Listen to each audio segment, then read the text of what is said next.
Salut les amis, j'espère que vous allez bien. Moi je vais bien par la grâce de Dieu. Alors les amis, parlons un peu de certaines réalités dans le monde du travail ici au Canada. Alors les amis, j'aimerais vous dire que lorsque vous obtenez déjà un job ici au Canada, c'est vraiment une très bonne chose. Mais ça ne suffit pas. C'est une très bonne chose tout simplement parce que, comme je vous l'ai toujours dit, obtenir un job ici n'est pas évident. C'est pas du tout évident. Même les jobs minables. Parce que quand je vais dire les jobs, les gens vont croire que c'est juste les grands jobs qui payent beaucoup. Même ce qui est minable n'est pas évident. Mais lorsque vous avez déjà obtenu votre job, les amis, c'est là où il faut faire attention. Ne simplifiez jamais, je dis bien au grand jamais, un emploi que vous avez eu. Si vous obtenez un emploi, moi je vous conseillerais toujours et toujours de faire votre job avec une certaine passion.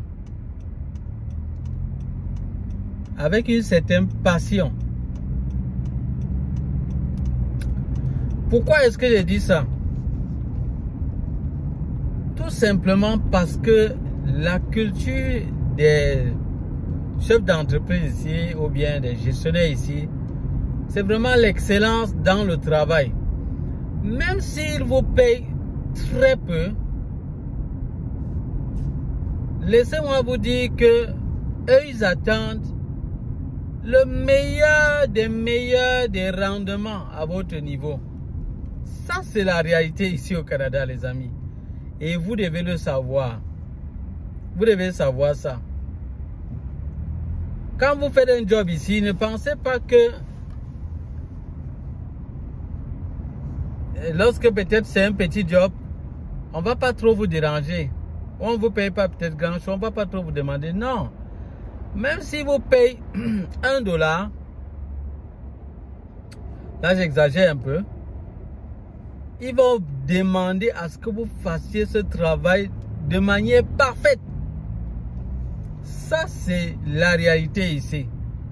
Vous savez, dans nos pays, là où nous quittons souvent, quand le chef d'entreprise lui-même voit qu'il ne te donne pas grand-chose, la plupart du temps, bon, il y a des choses, il ne veut même pas parfois trop t'embêter, parfois te demander aussi un peu trop, parce qu'il se rend compte lui-même que bon, il te paye pas grand-chose. Mais ici au Canada, c'est pas le cas. Les amis, c'est pas le cas. Ici au Canada, même si on te paye 1 franc, on va te demander de faire le travail d'une manière parfaite. Et on peut même te surcharger. On peut même te surcharger. Maintenant, est-ce qu'on peut prendre ça d'une bonne manière ou d'une mauvaise manière? Ça dépend, les amis. Ça dépend de qui, avec qui vous travaillez, qui est votre chef d'entreprise. Ou bien qui est votre gestionnaire. Ça dépend de la personne qui vous gère. Si c'est une bonne personne, laissez-moi vous dire que vous n'allez jamais perdre en vous donnant vraiment à fond. Si vous vous donnez à fond et vous êtes persévérant, à la longue, cela peut vous rapporter, être très bénéfique pour vous. Tout simplement parce que demain, vous pouvez avoir peut-être une offre d'emploi et c'est cette même personne chez qui vous avez eu à travailler qui vous aide en donnant de très bonnes références à votre niveau, à votre endroit. Et ça vous permet de décrocher un très bon job qui va vraiment bien vous payer comme vous voulez et qui pourra encore être très stable. Par contre, les amis, si c'est vraiment une mauvaise personne, parce que vraiment c'est pas tout le monde qui est vraiment bon ou gentil ou reconnaissant et tout, si c'est vraiment une mauvaise personne, là je peux déjà vous assurer que peu importe les sacrifices que vous allez faire, ça va vraiment pas servir à grand chose. La personne va juste vous exploiter au maximum et ne pourra rien faire d'autre vraiment pour vous. N'espérez pas grand chose pour de telles personnes Parce qu'au moment venu, dès qu'il n'en aura plus besoin de vous, il va vous jeter comme une orange qu'on a sucée. Et puis on jette après ce qui reste après. C'est tout simplement ce qui va se passer. Donc ça dépend vraiment de la nature de celui qui vous a embauché. Ça dépend vraiment de la nature de cette personne. Si c'est une bonne personne, tant mieux pour vous. Bon, moi, je vous conseillerais donc, non, maximisez, travaillez bien, faites votre job, faites-le bien. Si la personne est reconnaissante plus tard, tant mieux. Si la personne ne reconnaît pas, bon, ça va, vous aurez quand même fait ce que vous pouviez faire, hein.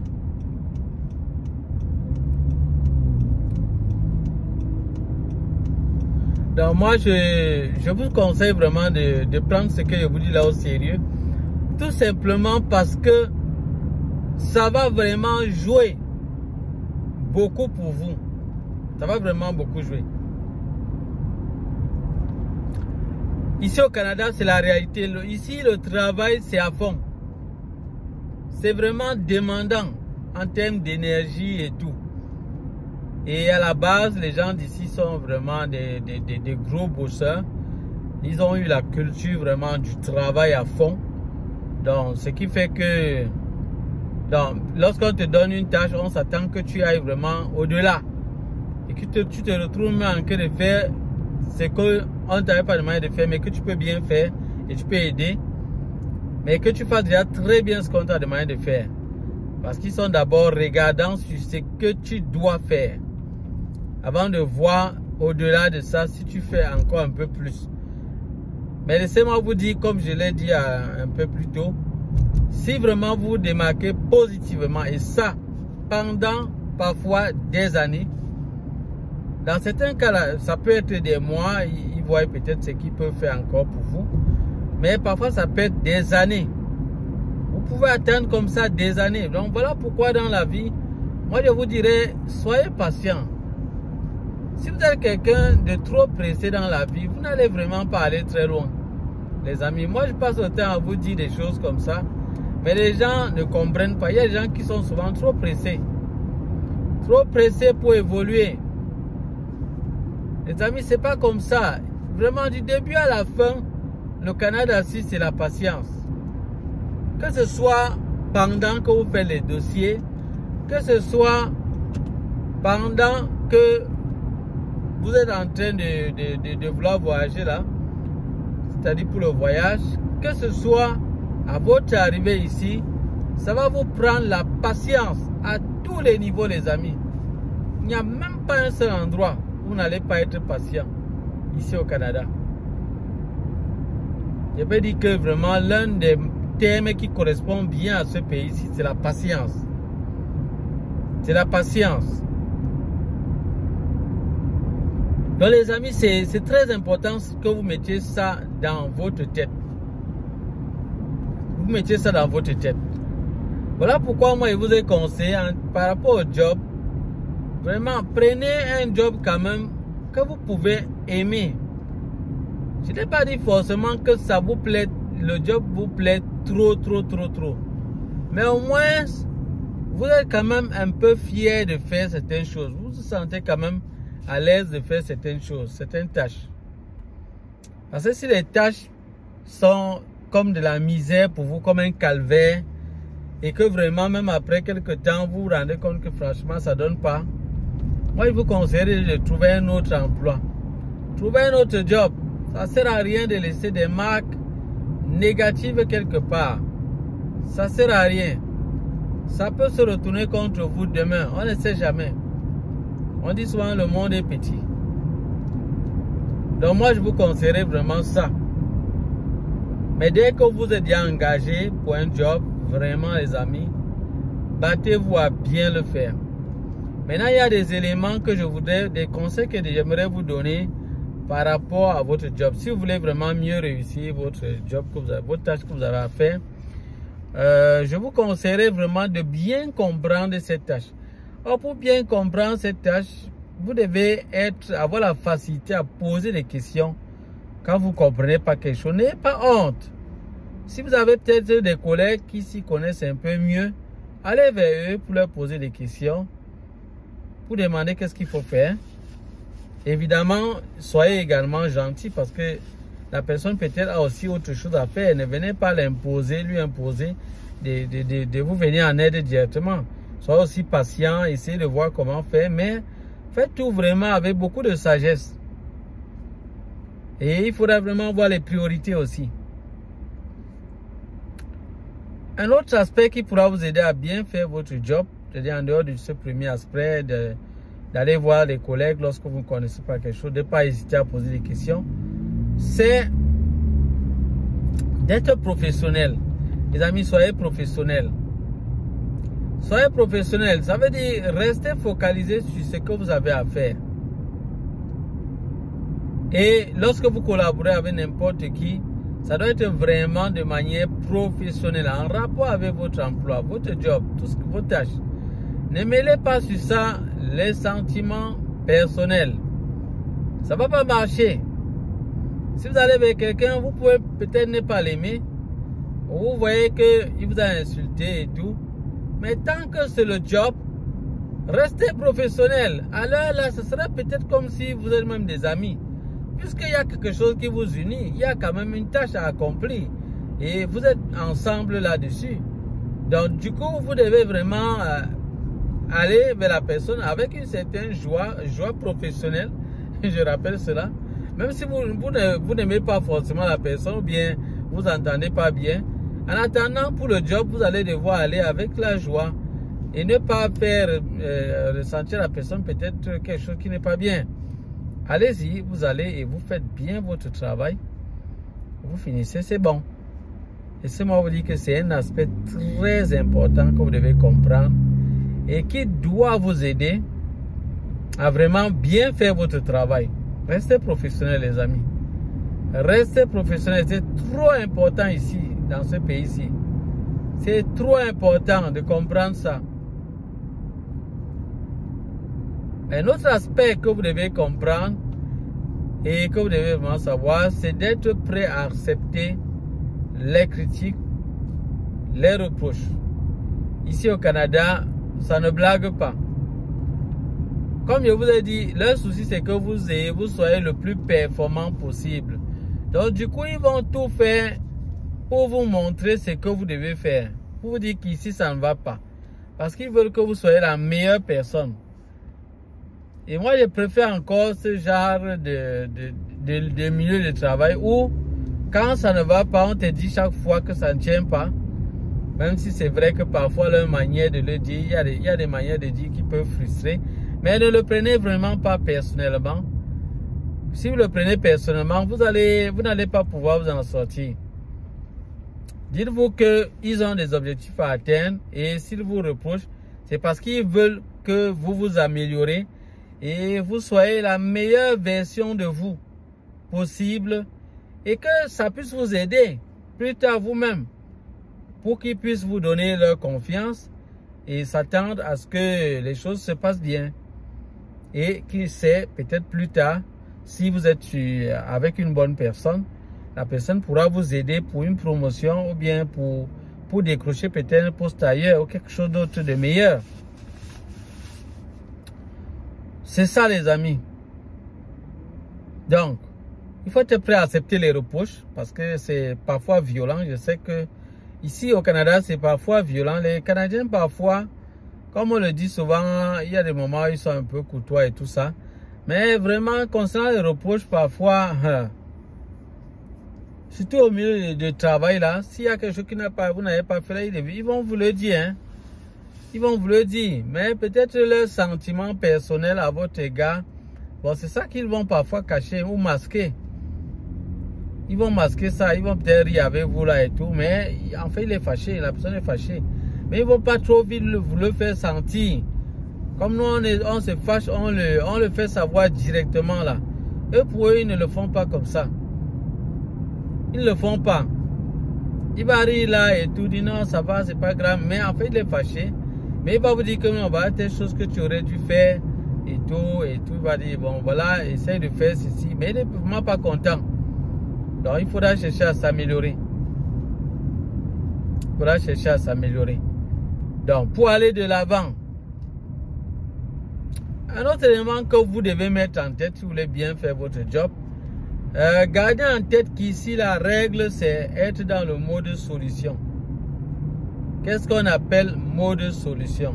Le mode solution, c'est que face à chaque problème que je rencontre, je cherche à voir comment l'éviter la prochaine fois. Ou bien comment résoudre ce problème. C'est très important de garder cette mentalité ici au Canada.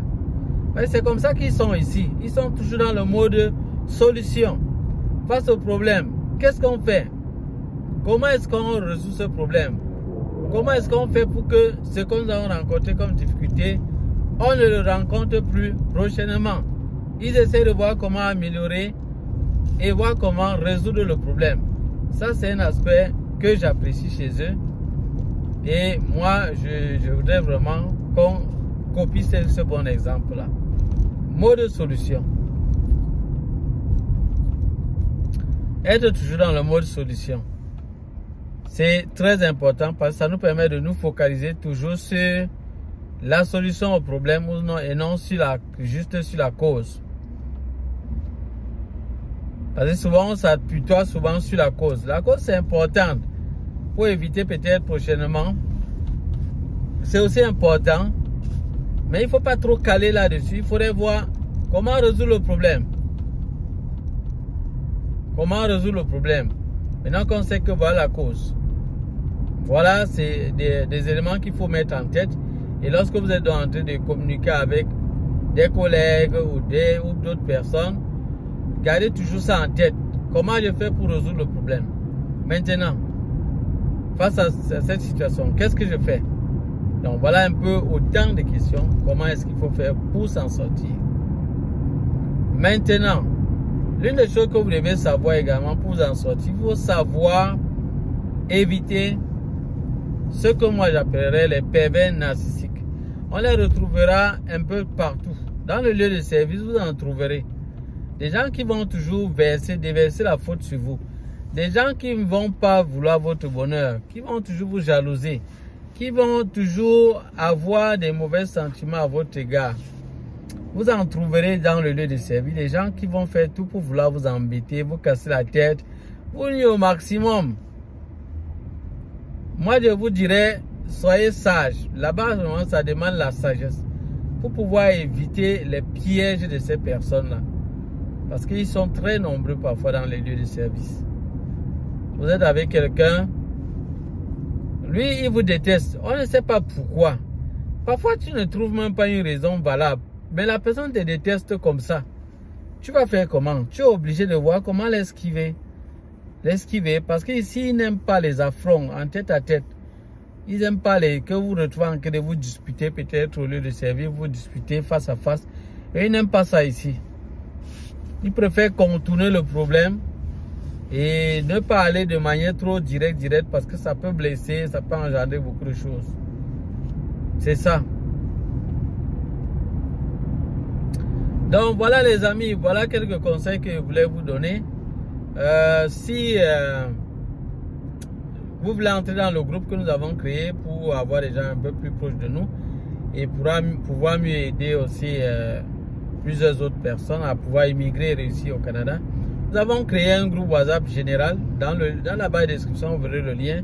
Mais avant de demander à entrer dans ce groupe, notez en commentaire juste on est ensemble, suivi des 2 premiers et des 2 derniers chiffres de votre numéro de téléphone avec lequel vous allez nous joindre. Likez le contenu également, s'il vous plaît. Partagez-le à d'autres personnes à qui ça peut servir. Et je vous dirais déjà que les 3 groupes que nous avons créés, 3 groupes par la suite. Donc, lorsque vous allez entrer dans le groupe général, on va vous envoyer les liens de ces 3 groupes-là. Le groupe de ceux qui sont déjà ici au Canada, le groupe de ceux qui sont en cours, les procédures en cours, le groupe de ceux qui sont débutants, qui n'ont même pas encore commencé la procédure.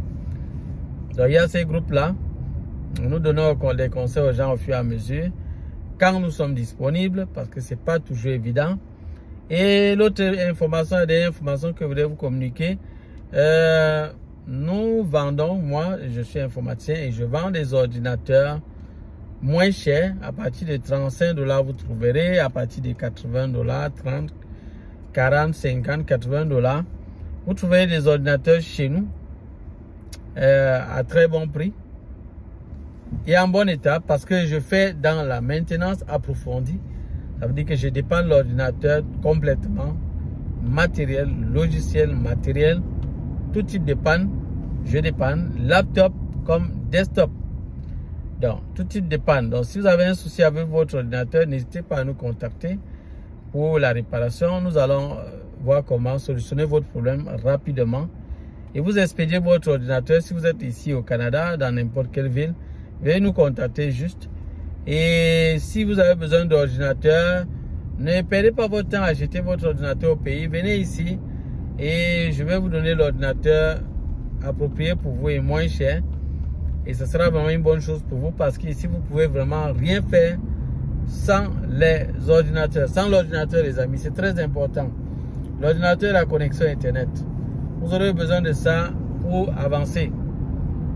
Voilà les amis, je crois que ça, on va s'arrêter là. Moi je vous dis vraiment à bientôt pour d'autres vidéos. Bye bye.